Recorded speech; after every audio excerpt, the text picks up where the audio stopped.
সবাইকে হোমিও ডাইজেস্টের পক্ষ থেকে শুভেচ্ছা। আমি ডাক্তার মোহাম্মদ নাজমুল হোসেন নাজম। আজকে কথা বলবো ডিএইচএমএস এর সেকেন্ড ইয়ারের ম্যাথমেটিক্যাল সাবজেক্টের অন্তর্ভুক্ত ফসফরিক অ্যাসিড এই ওষুধটি নিয়ে। ডিএইচএমএস এর সিলেবাসে থাকায় আমি সেই আঙ্গিকে এই ওষুধটি নিয়ে কথা বলবো। আমরা সবাই জানি হোমিওপ্যাথির বেসিক প্রিন্সিপালটা কি। বেসিক প্রিন্সিপালটা হচ্ছে রোগী চিত্রের সাথে যে ওষুধ চিত্র মিলব, আমরা যদি সেই ওষুধ প্রয়োগ করে থাকি তাহলে সফলতার সাথে রোগীকে আরোগ্য বা সুস্থ করতে পারবো। Mathematical is a vast subject. আমরা জানি এটা এতটাই বিস্তৃত বিষয় যে এটা মুখস্থ করার বিষয় না, এটা উপলব্ধি করতে হয়। এবং আমি ইতিপূর্বে ম্যাথমেটিক্যাল আয়ত্তের কৌশলের মধ্যে বলেছি যে অনেক ওষুধ আছে যে ওষুধের লক্ষণ হাজার ছাড়িয়ে গেছে। এরকম হাজার হাজার লক্ষণ বিশিষ্ট কোনো ওষুধ এরকমভাবে কোনো ছাত্রের পক্ষেই বা কোনো চিকিৎসকের পক্ষেই মুখস্থ রাখা সম্ভব না। এই কারণেই প্রত্যেকটা ওষুধের চিত্র খুব ভালোভাবে বুঝে নিতে হবে, প্রত্যেকটা ওষুধের চিত্র হৃদয়ে অঙ্কন করতে হবে। এই ফসফরিক অ্যাসিডের সম্পূর্ণ নাম হচ্ছে ফসফরিকাম অ্যাসিডাম। হোমিওপ্যাথিক ওষুধ আমরা বিভিন্ন উৎস থেকে পেয়ে থাকি, যেমন উদ্ভিজ্জ, খনিজ, পানিজ, নসুট, ভাওয়াল নসুট। আর এই ফসফরিক অ্যাসিড ওষুধটি আমরা খনিজ উৎস থেকে পেয়ে থাকি। আর এই ফসফরিক অ্যাসিডের মৌলিক উপাদানগুলো হচ্ছে হাইড্রোজেন, অক্সিজেন এবং ফসফরাস। ফসফরিক অ্যাসিডটি অ্যাসিড গ্রুপের ওষুধ। ফসফরিক অ্যাসিডের মূল প্রকৃতির মধ্যে আমরা দেখতে পাই যে ফসফরিক অ্যাসিডের মূল প্রকৃতি কী। আমাদের শিক্ষাগুরু স্যামুয়েল হ্যানিম্যান ক্রনিক ডিজিজের পিছনে অন্তর্নিহিত যে কারণটি উল্লেখ করেছেন তা হচ্ছে মায়াজম, এবং সেই মায়াজমের তিনটি অবস্থার কথা আমাদের শিক্ষাগুরু স্যামুয়েল হ্যানিম্যান বর্ণনা করেছেন, যেমন সুরাস, সিফিলিস এবং সাইকোসিস। আর এই ফসফরিক অ্যাসিডটি সুরিক, টিউবারকুলার, সিফিলিটিক পেশেন্টের উপর কাজ করে থাকে। এই ওষুধের মূল প্রকৃতির মধ্যে আমরা আরও দেখতে পাই ফসফরিক অ্যাসিডের রোগী শীতকাতর, অর্থাৎ শীত সহ্য করতে পারে না। এটা প্রত্যেকটা পেশেন্ট কিন্তু আপনাকে সরাসরি এসে বলবে না যে আমি শীত সহ্য করতে পারি না। অনেক সময় যদি তাকে প্রশ্ন করেন যে আপনার কোন সিজনটা বেশি খারাপ লাগে, তখন ওনারা অনেকে পেশেন্টই বলেন যে আমি গরমটাও খারাপ লাগে, শীতও খারাপ লাগে, কিন্তু শীত একদম সহ্য হয় না। এরকম ফসফরিক অ্যাসিডের রোগী শীতকাতর। এবং এই ওষুধটি পলিকেস্ট ওষুধ। ডান পাশে আক্রমণের প্রবণতা বেশি থাকে, অর্থাৎ বাম পাশে আক্রমণ করে না তা কিন্তু নয়। এই ওষুধটা ডান পাশে আক্রমণের প্রবণতাটা বেশি থাকে। অ্যাকুইট এবং ক্রনিক উভয় ক্ষেত্রেই ব্যবহার হয়। অনেক ওষুধ আছে যে ওষুধগুলো শুধুমাত্র অ্যাকুইট ক্ষেত্রে ব্যবহার হয়, আর এই ফসফরিক অ্যাসিডটা অ্যাকুইট এবং ক্রনিক উভয় ক্ষেত্রেই কিন্তু ব্যবহার হয়। তাছাড়াও এই ফসফরিক অ্যাসিডের মূল প্রকৃতির মধ্যে আমরা আরও দেখতে পাই যে উপরে বাম পাশে, নিচে ডান পাশে আড়াআড়ি আক্রমণের একটা প্রবণতা। অর্থাৎ কোনো একটা সমস্যা হয়েছে, এটা উপরে শরীরের উপরে বাম পাশে এবং নিচের দিকে ডান পাশে, এরকমভাবে কিন্তু আড়াআড়ি একটা আক্রমণের প্রবণতা থাকে। এখন আমি কথা বলবো এই ফসফরিক অ্যাসিডের প্রধান যে বৈশিষ্ট্য আছে সেই প্রধান বৈশিষ্ট্য নিয়ে। ফসফরিক অ্যাসিডের প্রধান বৈশিষ্ট্যের মধ্যে আমরা দেখতে পাই যে মানসিক অবসন্নতা আগে দেখা দেয়, তারপর শারীরিক অবসন্নতা। অনেক ওষুধই আছে যে ওষুধগুলোর দেখবেন যে আগে শুরুতে মানসিক অবসন্নতা, অর্থাৎ মানসিকভাবে কোনো একটা কাজ করতে তার ভালো লাগে না, মানসিকভাবে সে দুর্বল থাকে, এরকম দেখবেন। তারপরে পরবর্তীতে ধীরে ধীরে তার শারীরিকভাবে অবসন্নতা দেখা দেয়। আবার মিউরেটিক অ্যাসিডের ক্ষেত্রে আমরা কিন্তু এর বিপরীত দেখতে পাই যে তার আগে শারীরিক অবসন্নতা দেখা দেয়, তারপরে মানসিক অবসন্নতা দেখা দেয়। তাছাড়া আমরা আরও দেখতে পাই যে এই ওষুধের অসারে একটা স্রাব হতে থাকে, এবং দৃঢ় গতিসম্পন্ন ব্যক্তি, চিন্তার দৃঢ়তা বা কোনো কিছু বুঝতে দেরি হয়, এই ব্যক্তির ক্ষেত্রে কিন্তু এই ওষুধটা বেশি প্রয়োজন পড়ে। অর্থাৎ অনেক ব্যক্তি দেখবেন তারা যে কোনো কিছু বোঝার ক্ষেত্রে বা কোনো কিছু করার ক্ষেত্রে তারা কিন্তু দ্রুত করে, কিন্তু আমরা এই ফসফরিক অ্যাসিডের ক্ষেত্রে দেখতে পাই যে তাদের দৃঢ়গতি সম্পন্ন ব্যক্তি, চিন্তারও একটা দৃঢ়তা থাকে, কোনো কিছু বুঝতেও দেরি হয়। যেমন ইগনিশিয়ার ক্ষেত্রে আমি বলেছি যে এরা খুব সহজেই হৃদয় অঙ্কন করতে পারে, কোনো কিছু করতে দিলে সহজেই বুঝতে পারে এবং সহজেই ওই কাজটা করে দিতে পারে। কিন্তু এই ক্ষেত্রে আমরা কি দেখতে পাই যে তার চিন্তার দৃঢ়তা থাকে, কোনো কিছু বুঝতেও দেরি হয়। তাছাড়াও এর প্রধান বৈশিষ্ট্যের মধ্যে আমরা আরও দেখতে পাই যে উদাসীন এবং অনুভূতির অসারতা। তাছাড়াও অনেক ব্যক্তিদেরই দেখবেন যে আপনার চেম্বারে আসার ক্ষেত্রে দেখবেন যে অল্প বয়সেই চুল পড়ে যায় এবং পেকে যায়। এই ফসফরিক অ্যাসিডের ক্ষেত্রেও কিন্তু আমরা দেখতে পাই যে অল্প বয়সেই তাদের অকালে এই চুলগুলো পড়ে এবং পেকে যায়।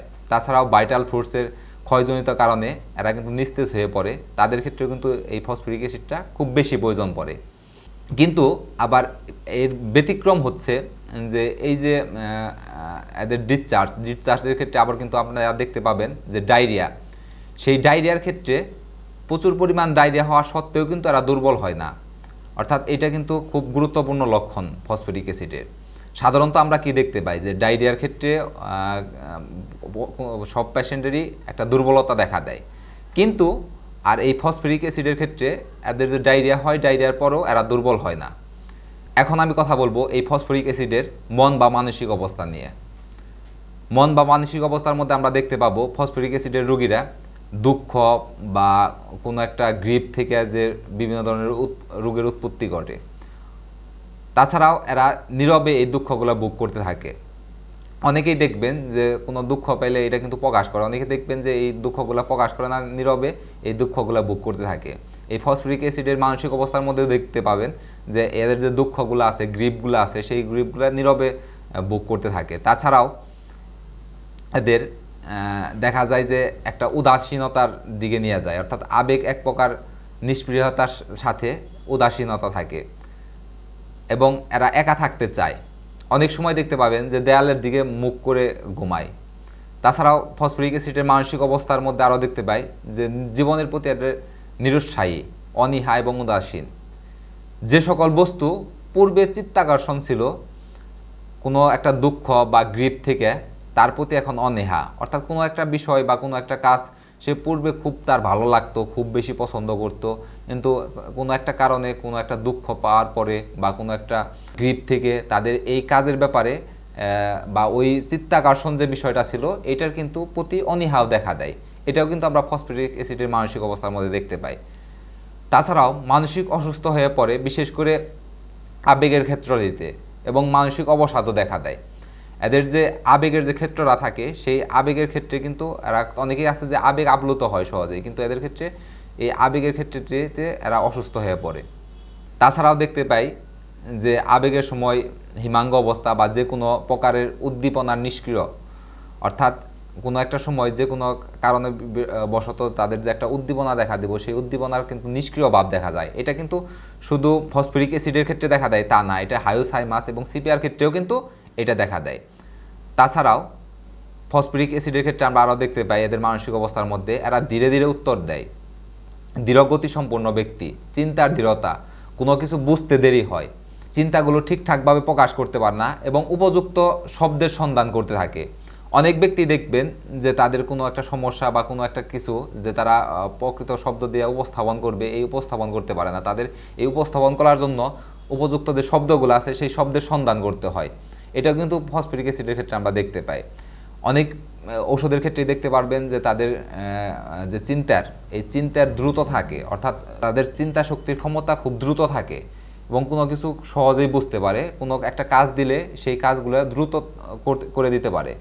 কিন্তু ফসফরিক অ্যাসিডের ক্ষেত্রে আমরা কি দেখতে পাই এদের মানসিক অবস্থার মধ্যে যে তারা ধীরে ধীরে উত্তর দেয়, দৃঢ় ব্যক্তি সম্পূর্ণ ব্যক্তি, চিন্তার একটা দৃঢ়তা থাকে, কোনো কিছু বুঝতে দেরি হয়, চিন্তাগুলো ঠিকঠাকভাবে প্রকাশ করতে পারে না এবং এইগুলো যখন প্রকাশ করতে চায় সেই প্রকাশ করতে গেলেও তাকে উপযুক্ত একটা শব্দের সন্ধান করতে হয়, সে উপযুক্ত শব্দ খুঁজে পায় না।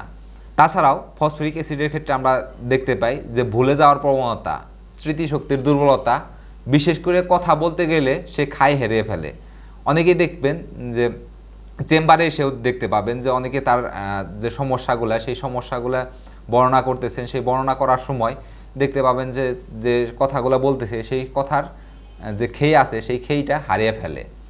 এইগুলা কিন্তু লক্ষ্য রাখতে হবে। অনেক পেশেন্টই আছে যে সরাসরি আপনাকে চেম্বারে এসে বলবে না যে আমি কথা বলার খেই হারিয়ে ফেলি। যখন আপনার সাথে কথা বলবে, যখন আপনার তার যে কমপ্লেইনগুলো আছে সেইগুলো বর্ণনা করবে, সেই বর্ণনা করার সময় তখন যে ব্যাখ্যা করবে সেই ব্যাখ্যার সময় কিন্তু অনেক কিছু আপনি বুঝতে পারবেন, অনেক কিছু উপলব্ধি করতে পারবেন।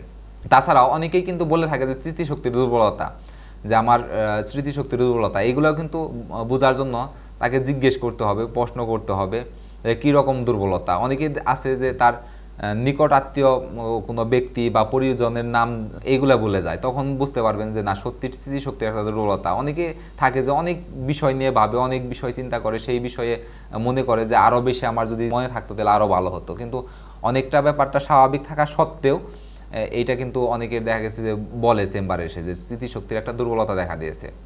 তাছাড়াও ফসফরিক অ্যাসিডের ক্ষেত্রে আমরা আরও দেখতে পাই যারা আর বিড়বিড়ি করে আবল তাবল বকে, এরা অসাড় হয়ে পড়ে থাকে, যেন একটা কাঠের টুকরা পড়ে আছে এরকম একটা অবস্থা। এটা কিন্তু সব অবস্থায় দেখা যায় না, যখন তাদের দুর্বলতারা ব্যাপকভাবে থাকে তখন কিন্তু এই অবস্থাগুলো দেখা যায়, যে তারা বিড়বিড় করে আবল তাবল বলে, অসাড় হয়ে পড়ে থাকে, মনে হয় যেন একটা কাঠের টুকরা যেভাবে পড়ে আছে এইরকমভাবে আছে। কিন্তু যখন আবার জাগ্রত হয় তখন কিন্তু সম্পূর্ণ চেতনারায় ফিরে আসে, ধীরে ধীরে উত্তর দেয় এবং প্রায় অজ্ঞানের মতো অবস্থা হয়ে পড়ে থাকে, এরকম একটা অবস্থা দেখতে পাই। তাছাড়াও মানসিক অবস্থার মধ্যে আরও দেখতে পাই আমরা, এরা চুপচাপ থাকে, কথা বলতে অনীহা, অনেক সময় এই অনীহার কারণে এরা দ্রুত গতিতেও কথা বলে। তাছাড়াও মানসিক অবসন্নতা আগে দেখা দেয়, তারপর শারীরিক অবসন্নতা। আমি মূল প্রকৃতির মধ্যে প্রধান যে বৈশিষ্ট্য আছে এই বৈশিষ্ট্যের মধ্যে বলেছি যে তাদের মানসিক অবসন্নতাগুলো আগে দেখা দেয়, তারপরে শারীরিক অবসন্নতা। অনেক ওষুধ আছে যে শারীরিক অবসন্নতা আগে দেখা দিবে, তারপর মানসিক অবসন্নতা।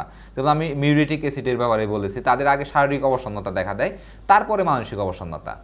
এদের ক্ষেত্রে আরও দেখতে পাই আমরা মানসিক অবস্থার মধ্যে যে শব্দ একদম সহ্য করতে পারে না, বিশেষ করে সঙ্গীতের, তাতে কানে চিলিক মারার মতো ব্যথা একটা অনুভব হয়।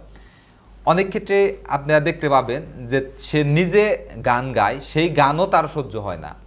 অর্থাৎ অনেক পেশেন্টই আপনাদের বলবে যে শব্দ সহ্য করতে পারে না, বিশেষ করে অন্য কেউ গান গাইলে বা কোনো একটা সাউন্ড, এই সাউন্ডগুলো আমার কানে চিলিক মারে। আবার অনেক পেশেন্টের ক্ষেত্রে দেখতে পাবেন যে ডাক্তার সাহেব এমন কি যে আমি নিজে যদি কোনো একটা গান গাই সেই গানটাও আমার কানে লাগে, এটাও কিন্তু ফসফরিক অ্যাসিডের ক্ষেত্রে আমরা দেখতে পাই। তাছাড়াও প্রতিটি শব্দ কানের একটা তীব্র প্রতিধ্বনি সৃষ্টি করে, এই অবস্থাগুলো ফসফরিক অ্যাসিডের ক্ষেত্রে আমরা দেখতে পাই। এখন আমি কথা বলবো এই ফসফরিক অ্যাসিডের নির্দেশক লক্ষণ নিয়ে। এই নির্দেশক লক্ষণের মধ্যে আমরা দেখতে পাই যে সকল ব্যক্তি সবল ধাতুযুক্ত, অর্থাৎ সবল কনস্টিটিউশনের যে ব্যক্তিগুলো আছে তাদের ক্ষেত্রে কিন্তু এই ওষুধটা প্রযোজ্য হয়। তাদের কি হয় যে ভাইটাল ফ্লুইড থাকে, এই ভাইটাল ফ্লুইডের নিঃসরণের কারণে তাদের একটা নিস্তেজ হয়ে পড়ে। অতীতে সে সবল থাকে, কিন্তু তাদের এই ভাইটাল ফ্লুইডের ক্ষয়ের কারণে পরবর্তীতে যারা নিস্তেজ হয়ে পড়ে তাদের ক্ষেত্রে কিন্তু এই ওষুধটা অবশ্যই মাথায় রাখতে হবে। তাছাড়াও যারা দ্রুত বাড়ে, অর্থাৎ যে সকল শিশু দ্রুত বর্ধিত হয় সেই সকল শিশুদের ক্ষেত্রে এবং যুবকদের ক্ষেত্রে এই ওষুধটা প্রয়োজন পড়ে। যেমন ক্যালকেরিয়া কার্ভের ক্ষেত্রেও কিন্তু আমরা দেখতে পাই যে শিশুগুলো দ্রুত বর্ধিত হয় এবং যে যুবকগুলো দ্রুত বর্ধিত হয় সেই ক্ষেত্রে ক্যালকেরিয়া কার্ভ এবং ক্যালকেরিয়া ফসের ক্ষেত্রেও কিন্তু সেই ওষুধগুলো প্রয়োজন পড়ে। তাছাড়াও ফসফরিক অ্যাসিডের ক্ষেত্রে আমরা আরও দেখতে পাই যে অসারে নিঃসরণ, যেমন প্রচুর প্রস্রাব হয়, তারপরে বীর্যপাত, ঘাম হওয়ার কারণে দুর্বল এবং নিস্তেজ হয়ে পড়ে, এইগুলা যদি থাকে সেই ক্ষেত্রে কিন্তু আমাদের ফসফরিক অ্যাসিডটা অবশ্যই মাথায় রাখতে হবে। এই সমস্যাগুলো রাতে বৃদ্ধি হয়, শুধুমাত্র ডায়রিয়ায় দুর্বল হয় না। এই ডায়রিয়া এটা কিন্তু খুবই গুরুত্বপূর্ণ লক্ষণ। আমরা সাধারণত যেটা দেখতে পাই যে কারো স্রাব হলে সেই স্রাবের ক্ষেত্রে একটা দুর্বলতা দেখা দেয়, এবং প্রস্রাব, বীর্যপাত, ঘাম এইগুলোর পরে এই ফসফরিক অ্যাসিডের কিন্তু দুর্বলতা দেখা যায়। কিন্তু ডায়রিয়ার ক্ষেত্রে কিন্তু সেই দুর্বলতাটা থাকে না। গত বছর যখন আমাদের এই বাংলাদেশে লকডাউন দেয়, ওই লকডাউনের সময়, এই করোনা ভাইরাসের এই লকডাউনের সময় আমাদের একটা পেশেন্ট, যাই হোক ফোনে তাকে ওষুধ দেওয়া লাগছে। ফোনে ওষুধ দেওয়ার শুরুতে আমি পডুফাইলাম ওষুধটা প্রেসক্রিপশন করি তার পাতলা পায়খানার জন্য, ডায়রিয়ার জন্য। কিন্তু পরবর্তীতে এই পডুফাইলাম ওষুধে কোনো ধরনের কোনো উন্নতি হয় না। তখন শুধুমাত্র একটা লক্ষণ দেখে যে তার এই 1 থেকে 2 দিন যাবৎ প্রচণ্ড যে ডায়রিয়া, এই ডায়রিয়াতে অনেকবার সে বাথরুমে গেছে, তারপরেও তার কোনো দুর্বলতা নেই। তখন যখন আমি এই লক্ষণটা দেখে যখন আমি অনুসন্ধান করি, তখন দেখি ফসফরিক অ্যাসিডের সাথে প্রায়ই তার যে লক্ষণগুলো আছে অন্য লক্ষণগুলোও সেই লক্ষণগুলোও মিলে যাচ্ছে। তখন আমার এই patient phosphoric acid 1 dose phosphoric acid দেওয়ার পরে তার ডায়রিয়াটা ওই সময়ই, তার পরবর্তীতে আর ডায়রিয়ার সমস্যাটাই থাকে না, তার পরবর্তীতে আর বাথরুম হয় না। অর্থাৎ যে ডায়রিয়াটা ছিল সেই ডায়রিয়ার সমস্যাটা চলে যায়, তারপর তার যে স্বাভাবিক যে পায়খানা আছে সেই স্বাভাবিক পায়খানায় ফিরে আসে। অথচ পেশেন্টের 2 দিন যাবৎ সেই ডায়রিয়াটা চলতে থাকে। 2 দিন মানে 48 ঘন্টা হবে না, ওই 1 রাত 1 দিন, তারপরের রাত, এই পর্যন্ত তার পডুফাইলামে কোনো ধরনের কোনো উন্নতি ছিল না। আমি অনেকটা চিন্তায় পড়ে গেছিলাম, যে কারণ তীব্রভাবে তার ডায়রিয়া হচ্ছে। তাকে কিন্তু অ্যালোপ্যাথিক ওষুধও খাওয়ানো হয়েছে, এটা তারা নিজে ইচ্ছা করে খাওয়াইছেন, তার পরবর্তীতে এই অ্যালোপ্যাথিক ওষুধেও তার কোনো ধরনের কোনো পরিবর্তন আসে নাই। কিন্তু এই ফসফরিক অ্যাসিড ওই সময় শুধুমাত্র এই লক্ষণটাকে কেন্দ্র করে নেয়। পরবর্তীতে আমি ফসফরিক অ্যাসিডের কথা চিন্তা করি, এই যে সে 1.5 দিন যাবৎ তার যে ডায়রিয়াটা হচ্ছে, তারপরেও সে দুর্বল না, সে কথাবার্তা স্বাভাবিকভাবে বলছে, সে হাঁটা চলাফেরা স্বাভাবিকভাবে করতেছে, এইগুলা দেখে তখন আমি এই ফসফরিক অ্যাসিডটা মাথায় আসার পরে অন্য লক্ষণ যখন মিলে দেখি, তখন আমি ফসফরিক অ্যাসিডের পরে এই রোগী সম্পূর্ণভাবে আরোগ্য হয়। তাছাড়াও ফসফরিক অ্যাসিডের মধ্যে আমরা নির্দেশক লক্ষণাবলীর মধ্যে আরও দেখতে পাই চিমটি কাটা ব্যথা, মুচড়ানোর ন্যায় ব্যথা, দিনে ঘুম ঘুম ভাব থাকে কিন্তু রাত্রি জেগে থাকে। অর্থাৎ দিনে ঘুম ঘুম ভাব থাকবো দেখে রাত্রি জেগে খুব বেশি ঘুমায় ব্যাপারটা তা কিন্তু না, রাত্রি জেগে থাকে। গভীর ঘুম, কিন্তু যখন জাগ্রত হয় তখন সম্পূর্ণই সচেতন থাকে, সম্পূর্ণই কনসিয়াস, তার সম্পূর্ণভাবে সচেতন থাকে। তাছাড়াও রডযুক্ত ফল বা ঠান্ডা দুধ এরা পছন্দ করে। ফসফরিক অ্যাসিডের রোগীদের মাথার ক্ষেত্রে আমরা দেখতে পাই যে অল্প বয়সী মেয়েদের যে চোখের ব্যবহারজনিত কারণে মাথা ব্যথা দেখা দেয়। যারা যে সকল কাজে চোখের বেশি ব্যবহার হয়, এই সমস্ত কাজের ফলে যাদের মাথা ব্যথা দেখা দেয়, সেই ক্ষেত্রেও কিন্তু ফসফরিক অ্যাসিড আমাদের প্রয়োজন পড়ে। তাছাড়াও যে সমস্ত শিক্ষার্থীদের মাথা ব্যথা যারা শারীরিকভাবে দ্রুত বর্ধিত হয়েছে, সেই ক্ষেত্রেও কিন্তু আমাদের এই ওষুধটার কথা চিন্তায় আনতে হবে।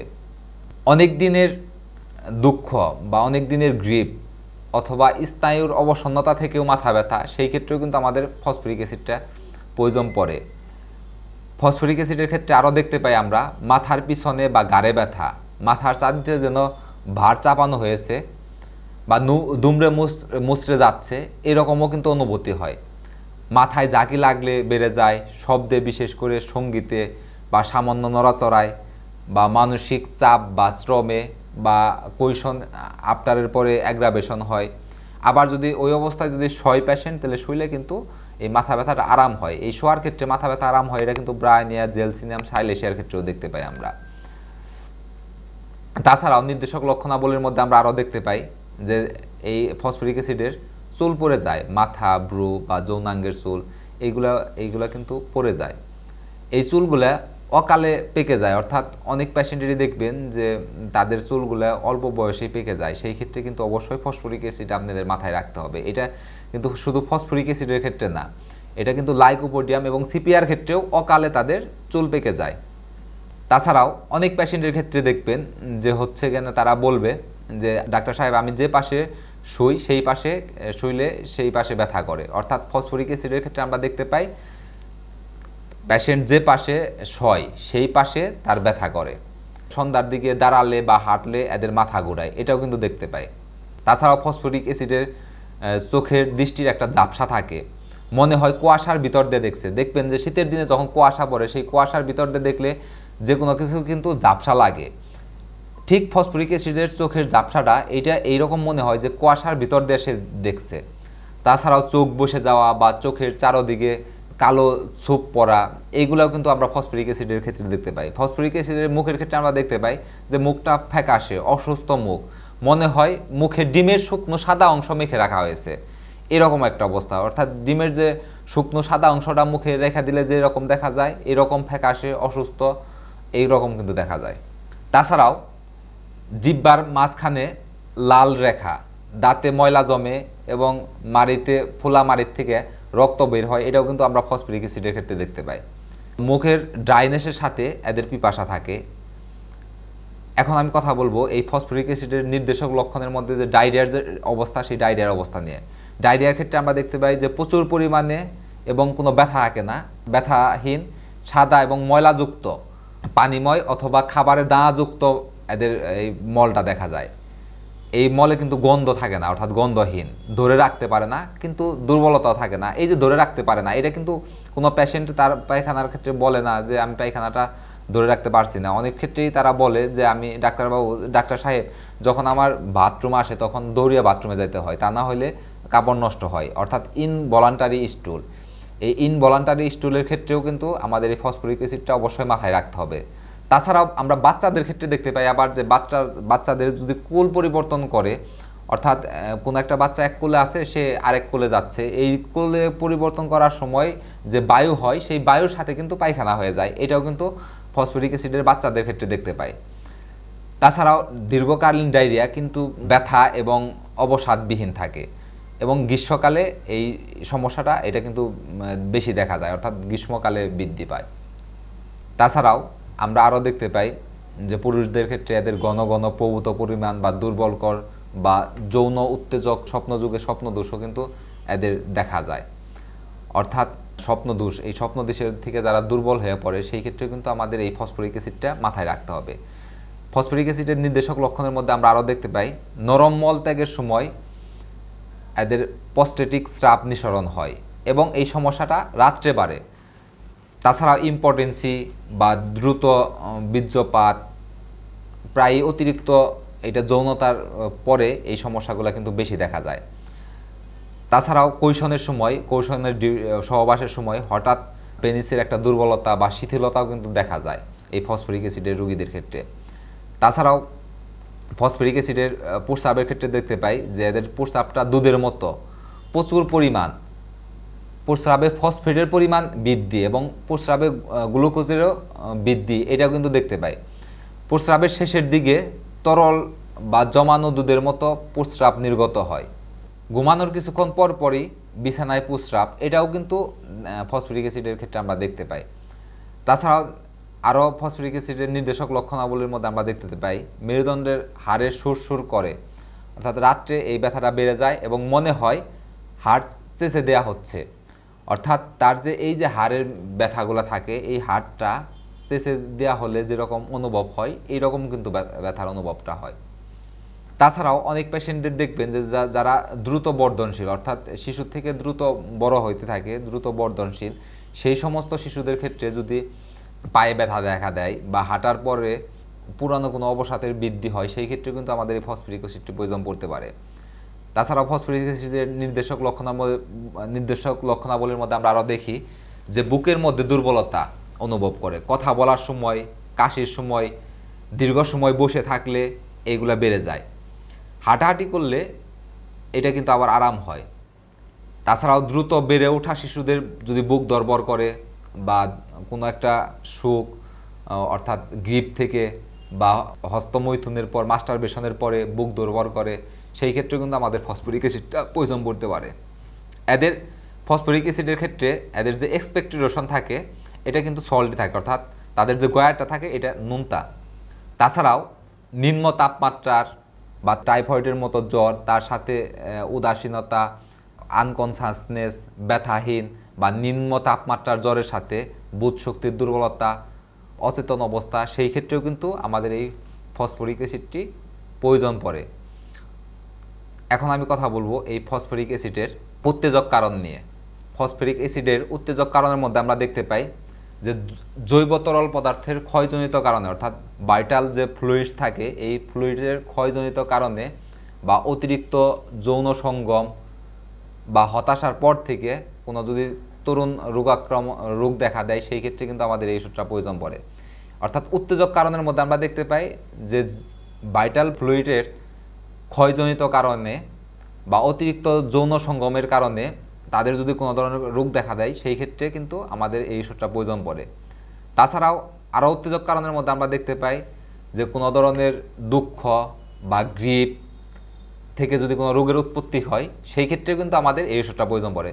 এই দুঃখ এবং গ্রিপ থেকে যদি রোগের উৎপত্তি দেখা দেয় সেই ক্ষেত্রে কিন্তু আমাদের ইগনেশিয়াও মাথায় রাখতে হবে। এটা শুধু ফসফরিক অ্যাসিড না, এটা কিন্তু ইগনেশিয়াতেও এই যে দুঃখ বা গ্রিপ থেকে যদি কোনো রোগের উৎপত্তি ঘটে সেই ক্ষেত্রে ইগনেশিয়ারও প্রয়োজন পড়তে পারে।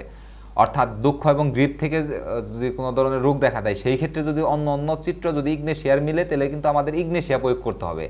আবার যদি এটা ফসফরিক অ্যাসিডের সাথে যদি মিলে সেই ক্ষেত্রে আমাদের ফসফরিক অ্যাসিড প্রয়োগ করতে হবে। অর্থাৎ শুধুমাত্র একটা লক্ষণকে বেসিস করে, একটা লক্ষণকে কেন্দ্র করে আপনি কিন্তু ওষুধ প্রয়োগ করতে পারবেন না। আমি শুরুতেই বলেছি যে প্রত্যেকটা ওষুধের চিত্র খুব ভালোভাবে হৃদয় অঙ্কন করতে হবে। যখন এই চিত্রটা হৃদয় অঙ্কন করতে পারবেন তখনই কিন্তু আপনি সফলতার সাথে রোগীকে আরোগ্য বা সুস্থ করতে পারবেন। যদি চিত্র ভালোভাবে হৃদয় অঙ্কন না করতে পারেন তাহলে কিন্তু সফলতার সাথে রোগীকে আরোগ্য বা সুস্থ করতে পারবেন না। কারণ আপনি যদি দেখেন যে উত্তেজক কারণে আমি উল্লেখ করেছি কোনো ধরনের গ্রিপ থেকে বা দুঃখ থেকে যদি কোনো রোগের উৎপত্তি ঘটে সেই ক্ষেত্রে ফসফরিক অ্যাসিড আমাদের প্রয়োজন পড়ে। এটা কিন্তু ইগনেশিয়ারও লক্ষণ। এটা ইগনেশিয়ার ক্ষেত্রেও আমাদের এই ওষুধটা প্রয়োজন পড়ে যে কোনো ধরনের গ্রিপ থেকে বা দুঃখ থেকে কোনো ধরনের রোগের উৎপত্তি ঘটলে শুরুতে যে ওষুধটা আমাদের মাথায় আনতে হয় তা হচ্ছে ইগনেশিয়া। তখন মাথায় এনে আমরা কি করি, তখন তার যে অন্য অন্য যে লক্ষণগুলো আছে সেই লক্ষণের সাথে আমরা কম্পেয়ার করি যে কোন ওষুধের চিত্র এর সাথে মিলছে, কোন ওষুধের সাথে সিমিলার হয়েছে, সেই ওষুধটা কিন্তু আমরা প্রয়োগ করি। তাছাড়াও এর উত্তেজক কারণের মধ্যে আমরা দেখতে পাই যে বাড়ি থেকে দূরে থাকার কারণে যে মনোকষ্ট হয়, সেই মনোকষ্টের থেকে যদি কোনো ধরনের রোগের উদ্ভব ঘটে সেই ক্ষেত্রে কিন্তু এই ওষুধটা প্রয়োজন পড়ে। অনেকেই দেখবেন যে তাদের কোচিংয়ের জন্য বা পড়াশোনা করার জন্য বাড়ির থেকে দূরে পাঠানো হয়, তখন তাদের যদি সেই মনোকষ্ট থেকে কোনো রোগের উদ্ভব ঘটে সেই ক্ষেত্রে কিন্তু আমাদের এই ওষুধটার কথা চিন্তা করতে হবে। তাছাড়া উত্তেজক কারণের মধ্যে আমরা আরও দেখতে পাই যে হতাশা থেকে রোগ বা মানসিক কোনো আঘাত পেয়ে যদি কোনো রোগের উদ্ভব ঘটে সেই ক্ষেত্রে এই ওষুধটা প্রয়োজন পড়ে। যেমন ন্যাট্টামিউর, হায়োসাইমাস, ইগনেশিয়ার ক্ষেত্রেও কিন্তু মানসিক কোনো আঘাত পেয়ে যদি কোনো একটা রোগের উদ্ভব ঘটে সেই ক্ষেত্রে কিন্তু আমাদের এই ন্যাট্টামিউর, হায়োসাইমাস বা ইগনেশিয়া ওষুধের প্রয়োজন পড়তে পারে। তাছাড়াও উত্তেজক কারণের মধ্যে আমরা আরও দেখতে পাই যে ভারী জিনিস তুললে বা অতিরিক্ত পড়াশোনার দরুন যদি কোনো ধরনের রোগের উদ্ভব ঘটে সেই ক্ষেত্রেও কিন্তু আমাদের এই ওষুধটা প্রয়োজন পড়তে পারে। তাছাড়া উত্তেজক কারণের মধ্যে আমরা আরও দেখতে পাই দীর্ঘদিন ধরে চলমান মানসিক বা আবেগজনিত আঘাত বা অপারেশনের ফলশ্রুতিতে কোনো রোগের উদ্ভব যদি ঘটে সেই ক্ষেত্রেও কিন্তু আমাদের এই ওষুধটা প্রয়োজন পড়তে পারে। যেমন দীর্ঘদিন ধরে চলমান মানসিক বা আবেগজনিত আঘাত, যেমন একটা দুঃখ পাইছে, একটা কষ্ট, সেই কষ্টটা দীর্ঘদিন ধরে চলতে থাকে। অনেক সময় আবেগজনিত একটা আঘাত পাইছে, সেই আবেগটা দীর্ঘদিন ধরে তার যদি মনে চলতে থাকে, সেই কারণে যদি কোনো রোগের উদ্ভব ঘটে সেই ক্ষেত্রে কিন্তু আমাদের এই ফসফরিক অ্যাসিডটা প্রয়োজন পড়তে পারে। তাছাড়াও দুঃসংবাদ বা ব্যর্থ প্রেম থেকে রোগের উৎপত্তি ঘটলে সেই ক্ষেত্রে কিন্তু আমাদের এই ওষুধটা প্রয়োজন পড়ে। যেমন ব্যর্থ প্রেম থেকে অনেকেই আমরা দেখতে পাই যে ব্যর্থ কোনো একটা প্রেম থেকে, অর্থাৎ তার সেই অবস্থার থেকে কোনো একটা সময় সে অসুস্থ হয়ে পড়ে বা কোনো একটা রোগের উদ্ভব ঘটে বা কোনো ধরনের একটা দুঃসংবাদ থেকে সে কোনো একটা রোগের উদ্ভব ঘটে, সেই ক্ষেত্রেও কিন্তু আমাদের এই ওষুধটা মাথায় অবশ্যই রাখতে হবে। তাছাড়া মাদকাসক্তি বা অ্যাকুয়েট কোনো রোগের ভোগার পরে যে তীব্রতার কোনো একটা সমস্যা দেখা দিলে সেই ক্ষেত্রেও কিন্তু আমাদের এই ওষুধটা মাথায় রাখতে হবে। এখন আমি কথা বলবো এই ফসফরিক অ্যাসিডের মোডালিটিস নিয়ে, হ্রাসবৃদ্ধি নিয়ে। অর্থাৎ কী কারণে এই ফসফরিক অ্যাসিডের যে সমস্যাগুলো আছে সেই সমস্যাগুলো বা যে লক্ষণগুলো আছে সেই লক্ষণগুলো আরও বেশি বেড়ে যায়, বা কী কারণে বা কোন কোন সিচুয়েশনে বা কোন কোন সময় সেই সমস্যাগুলো আরও কমে যায় সেই বিষয়গুলো নিয়ে। শুরুতে আমি কথা বলবো যে বিষয়গুলো নিয়ে তার ফসফরিক অ্যাসিডের লক্ষণগুলো বেড়ে যায় সেই বিষয়গুলো নিয়ে। এদের মধ্যে আমরা দেখতে পাই যে ভাইটাল ফ্লুইডের কোনো একটা যদি ক্ষয় হয় সেই ক্ষেত্রে বিশেষ করে তাদের বীর্যপাতে বা হস্তমৈথুনের পরে এদের যে সমস্যাগুলো আছে সেই সমস্যাগুলো কিন্তু আরও বেড়ে যায়। তাছাড়াও অতিরিক্ত যৌন সঙ্গম বা অবসাতে বা অপারেশনে বা বাড়ি কোনো কিছু তুললে বা মানসিক আলোড়ন থেকে বা কথার থেকে এদের কিন্তু যে সমস্যাগুলো আছে, যে রোগ লক্ষণগুলো আছে সেই লক্ষণগুলো কিন্তু আরও বেড়ে যায়।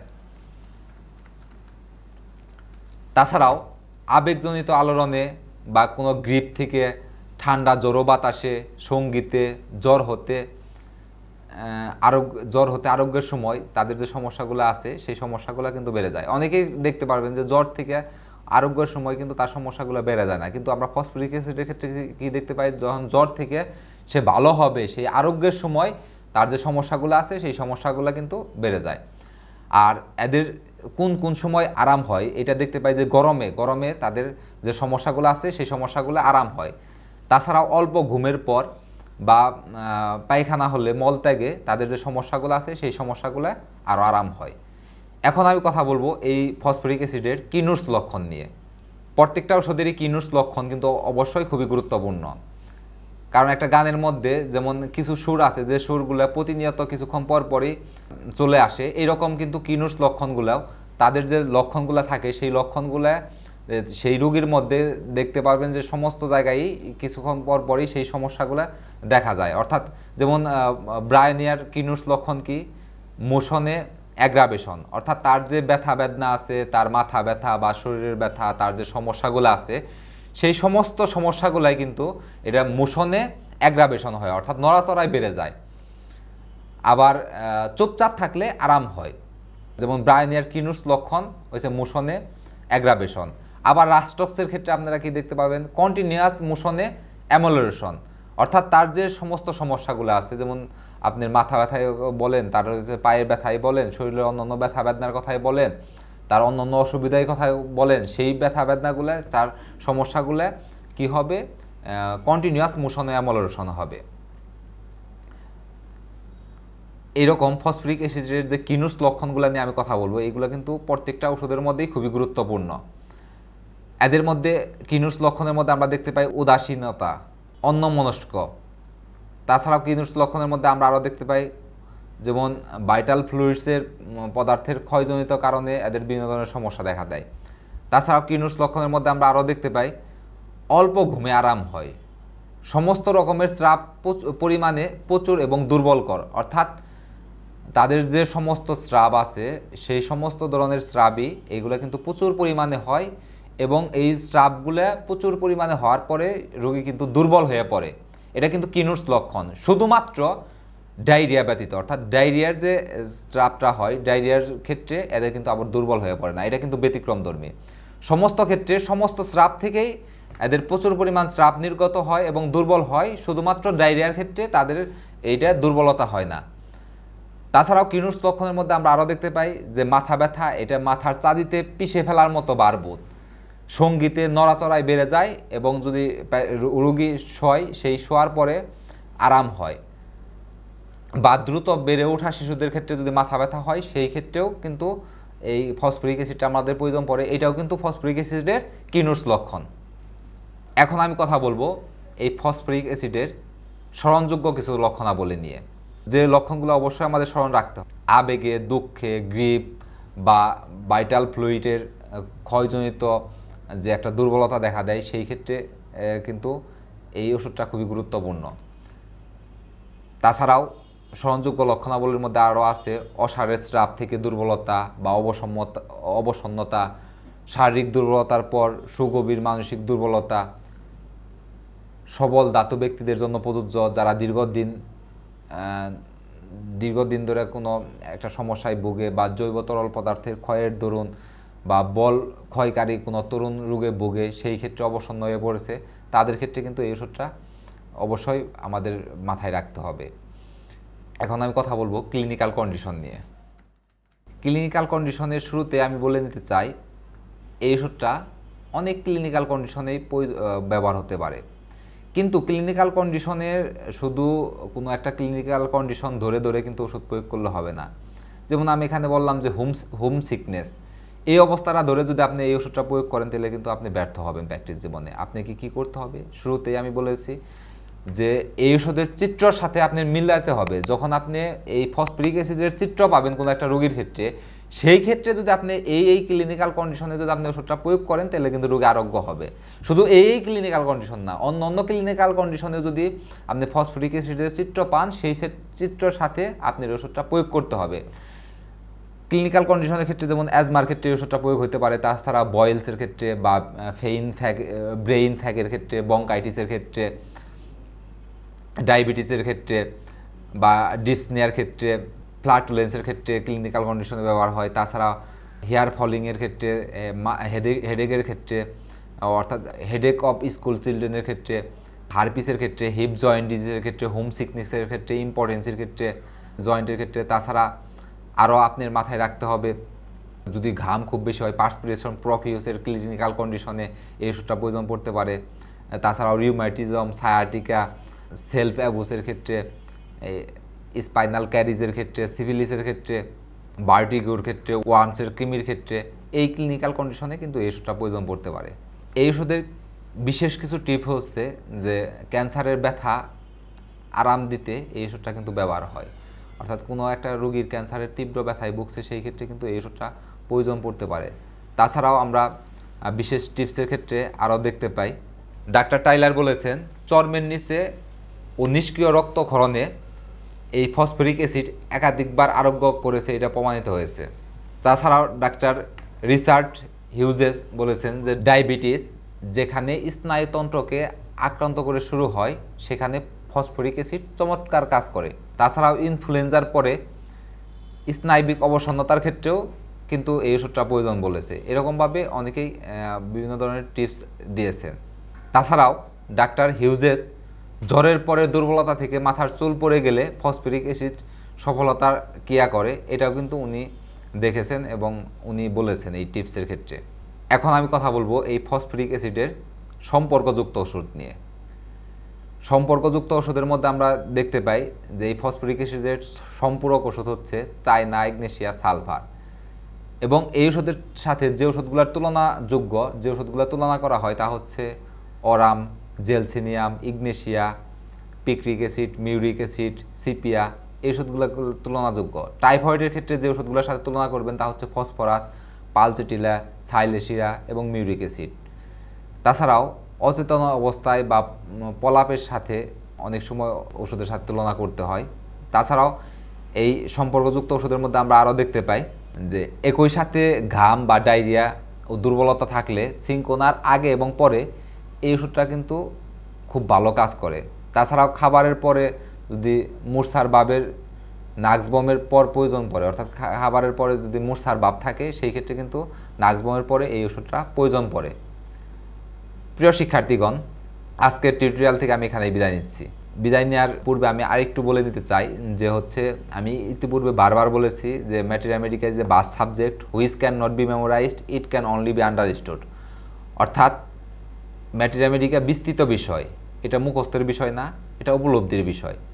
এই কারণেই প্রত্যেকটা ওষুধের যে লক্ষণগুলো আছে সেই লক্ষণ মুখস্থ করার চেষ্টা করবেন না, এটার যে চিত্রটা আছে সেই চিত্রটা খুব ভালোভাবে বুঝে নেওয়ার চেষ্টা করবেন, উপলব্ধির চেষ্টা করবেন। তাহলে কিন্তু আমরা এই ওষুধগুলোর যে চিত্র পাবো, সেই চিত্র যদি আমরা পরবর্তীতে মাথায় রেখে প্র্যাকটিস জীবনে সফলতার সাথে রোগীকে আরোগ্য এবং সুস্থ করতে পারবো। আজকের মতো আমি এখানেই বিদায় নিচ্ছি। সবাইকে আবারও ধন্যবাদ।